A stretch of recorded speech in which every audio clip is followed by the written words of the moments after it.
নমস্কার সকলকে, আমার চ্যানেলে সকলকে স্বাগত। আজকে আমি যার সম্পর্কে বলতে চলেছি তিনি হচ্ছেন একজন American successful hedge fund manager এবং তিনি একজন greatest investor as well as তিনি একজন গ্রেটেস্ট ট্রেডার। তিনি একজন ফিলান্থ্রপিস্ট। তিনি আজকের দিনে ৬২তম ধনী ব্যক্তি সারা বিশ্বে এবং যার বর্তমান তিনি $25 বিলিয়ন তিনি মালিক। তো তার সম্পর্কে আজকে জানবো, যিনি একজন ম্যাথমেটিশিয়ান, যিনি একজন ইকোনমিস্ট এবং যিনি কি করে ম্যাথমেটিক্সের সাহায্যে তিনি মার্কেটকে কীভাবে ওয়াল স্ট্রিটকে ক্র্যাক করলো সেই সম্পর্কে জানবো। তিনি on and only the gym Simon. তো আজকে জিম সাইমনের লাইফে কি করে তিনি সাকসেসফুল ট্রেডার অ্যান্ড ইনভেস্টার এবং তিনি কি করে ম্যাথমেটিক্সকে কাজে লাগিয়ে তিনি সাকসেসফুল হলেন সেই সম্পর্কে জানবো। এবং তার যে তার কোম্পানিটার নাম হচ্ছে রেনেসাঁ টেকনোলজি। তো রেনেসাঁ টেকনোলজি সম্পর্কেও জানবো। তিনি রেনেসাঁ টেকনোলজির ফাউন্ডার, তো সেই সম্পর্কেও জানবো। তো চলুন, আজকের ভিডিও খুব ইন্টারেস্টিং হতে চলেছে। যারা যারা ভিডিওতে আছেন তারা অবশ্যই ভিডিওটি দেখতে থাকুন, আমার সাথে যুক্ত থাকুন। চলুন আজকের ভিডিও শুরু করা। জিম সাইমনের পুরো নাম জেমস হ্যারিস সাইমন। জন্মগ্রহণ করেছেন 25শে এপ্রিল 1938 সালে আমেরিকায় এক জিউস পরিবারে। ম্যারিসিয়া এবং মেথি সাইমন্সের একমাত্র ছেলে ছিলেন। তিনি ব্যাচেলার ডিগ্রি অর্জন করেন ম্যাসাচুসেটস ইনস্টিটিউট অফ টেকনোলজি থেকে 1958-এ। তিনি পিএইচডি করেন ইউনিভার্সিটি অফ ক্যালিফোর্নিয়া বার্কলে থেকে 1961 সালে 23 বছর বয়সে। সাইমন ম্যাথমেটিক্স এবং টোপোলজির ওপর বিশেষ কাজ করেছেন। 1962 সালে বার্কলে থেকে পিএইচডি থিসিস তিনি পাবলিশ করেন। বার্ট্রাম কোস্টনের আন্ডারে তিনি পিএইচডি করেন। এছাড়া তিনি টোপোলজি কোয়ান্টাম ফিল্ডের ওপর বিভিন্ন বিষয়ে কিন্তু তিনি থিসিস পাবলিশ করেন। এর সাথে সাথে তিনি ম্যাথামেটিক্সের ওপর কিন্তু 2014 সালে আমেরিকায় একটা নন প্রফিট অর্গানাইজেশন তিনি চালু করেন, যেটার মূল কাজ ছিল ম্যাথামেটিক্সকে ডেভেলপ করা। ওসওয়াল্ড ভ্যাবলেন প্রাইজ ইন জিওমেট্রি 2014 সালে তিনি পান। এর সাথে সাথে তিনি ন্যাশনাল সিকিউরিটি এজেন্সিতে তিনি জয়েন করেছিলেন 1964 সালে এবং 68 সালে পর্যন্ত ছিলেন ইনস্টিটিউট অফ ডিফেন্স অ্যানালাইসিস IDA-তে। এর সাথে সাথে তিনি অনেক রকম ফিলান্থ্রপিস্ট কাজ করে থাকেন। তো এরপরে আমরা জানবো তিনি ইনভেস্টমেন্ট ক্যারিয়ার কীভাবে শুরু করেছিলেন সেই বিষয়ে। তো আমরা জিম সাইমনের ইনভেস্টমেন্ট ক্যারিয়ারে সম্পর্কে জানবো, তিনি কীভাবে ইনভেস্টমেন্ট শুরু করেছিলেন। তো জিম সাইমন প্রথমত তিনি as a hedge fund manager হিসেবে কাজ শুরু করেন। হেজ ফান্ড বলতে কি বোঝায় এটা একটু বলি আপনাদের। হেজ ফান্ড বলতে মনে করুন আপনি কোনো স্টক কিংবা কোনো অ্যাসেট ক্লাসে আমরা যেরকম অনেক শেয়ার্স হোক, কোনো অ্যাসেটে হোক, আমরা ইনভেস্টমেন্ট করি, অর্থাৎ বাই করি, ঠিক আছে। কিন্তু টাকাটাকে সেফ রাখার জন্য এনারা যারা হেজ ফান্ড হয় তার উল্টো সাইডে মনে করুন কোনো শেয়ার্স দিয়ে আমি বলছি, কোনো শেয়ার্সের আপনার 100 কোয়ান্টিটি কেনা আছে, 100 টাকা করে কোনো শেয়ার্স রয়েছে। তাহলে আপনার যে শেয়ার্সটা রয়েছে, শেয়ার্সটা যদি কালকে একটা শর্ট ফলিং হয়, 30% ডাউন করে, তাহলে আপনার শেয়ার্সের ভ্যালু কিন্তু কমে যাবে। হেজ ফান্ডের কাজ কি, ওরা উল্টো সাইডে একটা পুট অপশন বাই করে রাখে। তাহলে তার ফান্ডটা যদি ডাউন করে 100 টাকা থেকে 30% যদি শেয়ার ডাউন করে, তার কিন্তু ওখান থেকে পুটের থেকে যে প্রফিট গেইন করবে সেটার থেকে কিন্তু তার ফান্ডটা সেফ থাকবে। এটাকে বলে সেফ ফান্ড, অর্থাৎ হেজ ফান্ড মানে সেফ ফান্ড। আপনি সেফলি কাজ করছেন, মানে আপনি ওয়ান সাইডে খালি চোখে কাজ করছেন না, আপনি কাজ করছেন কি আপনার স্ট্র্যাটেজিকে সঠিকভাবে ইউটিলাইজ করছেন। এইভাবে ওনারা কাজ করতেন। তো উনি হেজ ফান্ডে কি করতেন, উনি কম্পিউটার বেস অ্যালগোরিদম যে সিস্টেম হয়, নন র্যান্ডমাইজ কম্পিউটারের যে মডিউল থাকে সেই মডিউলটাকে তিনি ইমপ্লিমেন্ট করে তিনি প্রফিট গেইন করতেন ট্রেডিং করে। তিনি মনে করতেন যে কম্পিউটার মানুষের ব্রেনের থেকে অনেক ভালো কাজ করতে পারে, কারণ কম্পিউটার হিউম্যানস ব্রেনসের ইমোশন থাকে, কম্পিউটার্সের ইমোশন থাকে না, যার জন্য কম্পিউটার বেটার কাজ করতে পারে হিউম্যানের থেকে তিনি মনে করতেন। তিনি যে অ্যালগোরিদম সিস্টেমে তিনি কাজ করতেন সেই সিস্টেমটার নাম হলো কোয়ান্ট সিস্টেম, অর্থাৎ তিনি কোয়ান্ট ট্রেডিং সিস্টেম কাজ কোয়ান্টের ফাউন্ডার বলা যায়, কোয়ান্টের কিং কিংবা কোয়ান্টের ফাউন্ডার। কোয়ান্ট সিস্টেম বলতে কম্পিউটারাইজড নন র্যান্ডমাইজ যে মার্কেটের যে প্রাইস মুভমেন্ট হয় সেই প্রাইস মুভমেন্টটাকে ক্যাচ আপ করে তিনি প্রফিট গেইন করতেন ট্রেডিং করে, এইভাবে তিনি কাজ করতেন। তিনি যে ফান্ড ব্যবহার করতেন সেই ফান্ডের নাম ছিল মিডাইলিয়ান ফান্ড। তা মিডাইলিয়ান ফান্ডের মাধ্যমে তিনি ওয়ার্ল্ড ওয়াইড বিভিন্ন জায়গায় ইনভেস্টমেন্ট কিংবা ট্রেডিং করে থাকেন।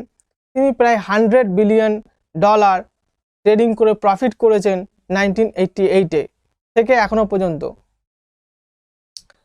তিনি CAGR 66.1% এবং নেট প্রফিট করেছেন 39.1%। প্রত্যেক বছরে তিনি কিন্তু প্রফিট করেছেন 66.1% অ্যানুয়ালি গ্রস, এবং নেট 39.1% তিনি প্রফিট করেছেন। 1988 সাল থেকে 2018 সাল পর্যন্ত কন্টিনিউয়াস তিনি প্রফিট করেছেন রেনেসা টেকনোলজির মাধ্যমে। তিনি এছাড়া যে ফান্ডগুলো তিনি ব্যবহার করতেন তার মাধ্যমে তিনি ইনভেস্টমেন্ট ট্রেডিং করতেন, সেটি হচ্ছে Renaissance Institutional Equities Fund, Renaissance Institutional Diversified Alpha, Renaissance Institutional Diversified Global Equity Fund 2019 পর্যন্ত, যার অ্যাপ্রক্সিমেটলি অ্যাসেট ক্রিয়েট করেছে $55 বিলিয়ন। রেনেসা টেকনোলজিতে তিনি যে এমপ্লয়ি হায়ার করতেন তারা ম্যাক্সিমামই নন ফাইন্যান্সিয়াল ব্যাকগ্রাউন্ডের, অর্থাৎ যারা ধরুন ফাইন্যান্স ম্যানেজমেন্ট কিংবা চার্টার্ড অ্যাকাউন্টেন্ট কিংবা কমার্স ব্যাকগ্রাউন্ডের সেই ধরনের উনি এমপ্লয়ি হায়ার করতেন না। তিনি মূলত হায়ার করতেন ম্যাথামেটিশিয়ান কিংবা স্ট্যাটিস্টিক্সের ওপর যারা এক্সপার্ট কিংবা ফিজিক্স এইসব সাবজেক্টের ওপর তিনি হায়ারিং করতেন, কারণ তিনি কম্পিউটার বেস প্রোগ্রামিংয়ের ওপর তিনি কাজ করতেন, কোয়ান্ট প্রোগ্রামিং করতেন। কোয়ান্টের মাধ্যমে তিনি ট্রেডিং করতেন সেহেতু তিনি কমার্স ব্যাকগ্রাউন্ড অর্থাৎ ফাইন্যান্সিয়াল ব্যাকগ্রাউন্ড ছাড়া তিনি নন ফাইন্যান্সিয়াল ব্যাকগ্রাউন্ডের উপর তিনি ভরসাটা বেশি রাখতেন। তিনি 2006 সাল থেকে international association of financial engineering এর সঙ্গে যুক্ত। তিনি যে ইনকাম করেছেন তার মূলত কত টাকা তিনি ইনকাম করেছেন সেগুলো একটু বলবো। তিনি $2.6 বিলিয়ন তিনি ইনকাম করেছেন 2020 সালে। 2020 সালে তিনি $2.6 বিলিয়ন ট্রেডিং করে প্রফিট করেছেন। $2.8 বিলিয়ন তিনি 2007 সালে প্রফিট করেছেন। $1.7 বিলিয়ন তিনি 2006-এ অর্থাৎ 2006 সালে 1.7 বিলিয়ন তিনি প্রফিট করেছেন। 1.6 বিলিয়ন তিনি 2005-এ তিনি প্রফিট করেছেন। 2004-এ তিনি $670 মিলিয়ন তিনি প্রফিট করেছেন। তিনি রেনেসা টেকনোলজিতে তিনি রিটায়ার বলে ঘোষণা করেছেন 2010 সালে, কিন্তু তিনি এখনো নন এক্সিকিউটিভ চেয়ারম্যান হিসেবে তিনি রেনেসা টেকনোলজির সঙ্গে এখনো পর্যন্ত যুক্ত আছেন। জিম সাইমন তিনি যে ওয়েলথ ক্রিয়েট করেছেন তার ওয়েলথের টোটাল সম্পদ বর্তমানে 2009-এ ফোর্বসের রিপোর্ট অনুযায়ী $21.6 বিলিয়ন। তিনি বর্তমানে 2019 সালে 23তম ধনী ব্যক্তি ছিলেন ফোর্বস ম্যাগাজিনের রিপোর্ট অনুযায়ী। তিনি একটি মোটর ইয়াট কেনেন নিজে, যার নাম দেন আর্কিমিডিস, এবং সেটা তৈরি করেন Dutch air builder royal van lane, এবং সেটা 2008-এ তিনি পেয়ে যান। এছাড়া তিনি অনেক ফিলান্থ্রপি মূলক কাজ করেন, অর্থাৎ তিনি চ্যারিটেবল অনেক কিছুই করে থাকেন। তিনি যত টাকা ইনকাম করেন তার থেকে কিন্তু তিনি চ্যারিটিও ভালো পরিমাণ করে থাকেন। তিনি মূলত চ্যারিটিমূলক যে কাজ করেন তার ওয়াইফকে নিয়ে তিনি করেন, মার্লিয়ান হ্যারিয়াস সাইমন্স, তার ওয়াইফ। তিনি যে চ্যারিটি করেন সেই চ্যারিটির ফাউন্ডেশনের নাম হলো সাইমন ফাউন্ডেশন। 1994 থেকে সেটা তিনি চ্যারিটেবল কাজ করে আসছেন। যেটা মূলত যে চ্যারিটি করা হয় সেটা হলো এডুকেশনাল এবং রিসার্চ, হেলথ এবং সায়েন্টিফিক রিসার্চের কাজে এই টাকাগুলি ব্যবহার করা হয়ে থাকে। যেরকম Simon foundation autism research initiative, এটা তিনি এস্টাবলিশ করেন 2003 সালে। এছাড়া 2004 সালে তিনি ম্যাথ অফ আমেরিকা তিনি তৈরি করেন। $25 মিলিয়ন তিনি দিয়ে এটা ফাউন্ড করেন। এছাড়া তিনি ক্যালিফোর্নিয়া বার্কলেতে তিনি $60 মিলিয়ন কিন্তু দেন, এবং Simon institute for theory of computing, অর্থাৎ তিনি কম্পিউটিংয়ের ওপর বেশি জোর দিয়েছেন, রিসার্চ করেছেন, এবং তিনি কম্পিউটিংয়ের ওপর কিন্তু অনেক টাকা ইনভেস্টও করেছেন। তিনি বার্কলেতে 2020 সালে $35.5 মিলিয়ন দিয়েছেন। এছাড়া 2016 সালে তিনি তৈরি করেন প্লাটিরিয়ন ইনস্টিটিউট, 2016 সালে তিনি তৈরি করেন, এবং মূলত তার টাকাটা যায় ম্যাক্সিমামই রিসার্চ এবং সায়েন্টিফিক কাজে। যেরকম centre for computational biology, centre for computational astrophysics, centre for computational quantum mechanism, centre for computational mathematics, centre for computational neuroscience, এইসব কাজে তিনি পয়সা ইনভেস্ট করে থাকেন। অর্থাৎ এইসব নন প্রফিট অর্গানাইজেশন, অর্থাৎ তিনি চ্যারিটেবল কাজে কিন্তু তিনি ভীষণভাবে আগ্রহী, এবং তিনি যে আর্নিংস করেন, যে ওয়েলথ ক্রিয়েট করেন, তার একটা পোর্শন তিনি কিন্তু বিভিন্ন সায়েন্টিফিক রিসার্চ এবং ম্যাথামেটিক্স এবং কম্পিউটার টেকনোলজির ওপর তিনি ইনভেস্টমেন্ট করে থাকেন। এছাড়া তিনি কিন্তু অ্যাওয়ার্ডও পেয়েছেন। যেরকম 2008 সালে তিনি কিন্তু Institutional Investor of Alpha hedge fund manager হিসেবে তিনি অ্যাওয়ার্ড পেয়েছেন, এবং তিনি ওয়ার্ল্ডের সবথেকে বড় হেজ ফান্ড ম্যানেজার হিসেবেও তিনি নাম অর্জন করেছেন, খ্যাতি অর্জন করেছেন। তার সাথে সাথে জিম সাইমনের সাথে সাথে আরও কে হল অফ ফেমের অ্যাওয়ার্ড পেয়েছে আলফা হেজ ফান্ড ম্যানেজার থেকে।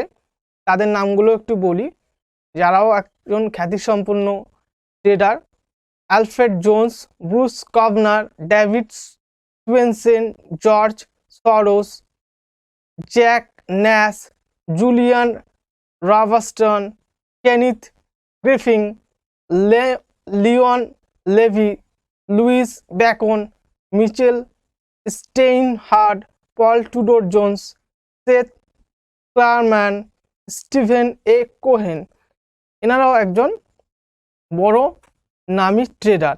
এনারাও কিন্তু এই অ্যাওয়ার্ডগুলো হল অফ ফেমে অ্যাওয়ার্ড পেয়েছেন হেজ ফান্ড ম্যানেজার হিসেবে। এর সাথে সাথে 2006 সালে তিনি ফাইন্যান্সিয়াল টাইমস থেকে তিনি ওয়ার্ল্ড স্মার্টেস্ট বিলিয়নিয়ার হিসাবে তিনি অ্যাওয়ার্ড পান। এছাড়া তিনি আমেরিকান ফিলোসফিক্যাল সোসাইটিতে তিনি নির্বাচিত হন 2007 সালে, এবং তিনি কিন্তু ব্লুমবার্গ ম্যাগাজিনেও ভালো ইনফ্লুয়েন্সার ব্যক্তির তালিকাও রয়েছেন। তা ওভারঅল আমরা জিম সাইমনের সঙ্গে যে জানলাম, জিম সাইমন তিনি কিভাবে কাজ করতেন, তার লাইফ হিস্ট্রি সম্পর্কে কিছুটা আমরা জানলাম। তিনি কিভাবে ট্রেডিং করতেন, তিনি ট্রেডিংকে কীভাবে প্রফেশন হিসেবে নিয়েছেন, তিনি কীভাবে প্রফিট করতেন, তার মূলত থিওরি হচ্ছে কম্পিউটার অ্যালগোরিদম সিস্টেম। তিনি যে নন র্যান্ডমাইজ প্রাইস মুভমেন্ট হয় সেটা ফিজিক্স এবং ম্যাথামেটিক্যাল কোয়ান্ট থিওরির ওপর তিনি কাজ করতেন। তিনি একজন বেসিক্যালি সায়েন্টিস্ট ছিলেন, এবং তিনি যে এমপ্লয়ি হায়ার করতেন কোম্পানিতে, সেই কোম্পানির এমপ্লয়িরাও বেসিক্যালি ফিজিক্স এবং ম্যাথস এবং স্ট্যাটিস্টিক্স সায়েন্স ব্যাকগ্রাউন্ডের এমপ্লয়ি হায়ার করতেন। তিনি মনে করতেন যেন কম্পিউটার টেকনোলজিটা ভালোভাবে ইউটিলাইজ করে তিনি র্যান্ডামাইজ প্রফিট করতে পারে। এই হলো ব্যাপার। এখন দেখুন অনেকেই এখন অ্যালগোরিদম সফটওয়্যার বেরিয়েছে, অনেকেই কিন্তু কাজ করে থাকে। এইসব কাজ করতে গেলে অ্যাকচুয়াল একটা বড় ফান্ড দরকার, ছোট ফান্ড নিয়ে কাজ করা সম্ভব হয় না, কারণ কম্পিউটার বেস টেকনোলজি সম্পর্কেও আপনাকে ভালো নলেজ রাখতে হবে। এই হচ্ছে ব্যাপার, আমরা আজকে জিম সাইমনের সঙ্গে জানলাম। তো আগামী ভিডিওগুলো আমার সঙ্গে যুক্ত থাকুন, আগামী আমি এই ধরনের আরও ভিডিও বানাতে থাকবো। ভিডিও ভালো লাগলে চ্যানেলটি সাবস্ক্রাইব করবেন, কমেন্ট বক্সে লিখুন নেক্সট কোন ধরনের ভিডিও আপনারা চাইছেন। চলুন আজকের জন্য এতটুকুই।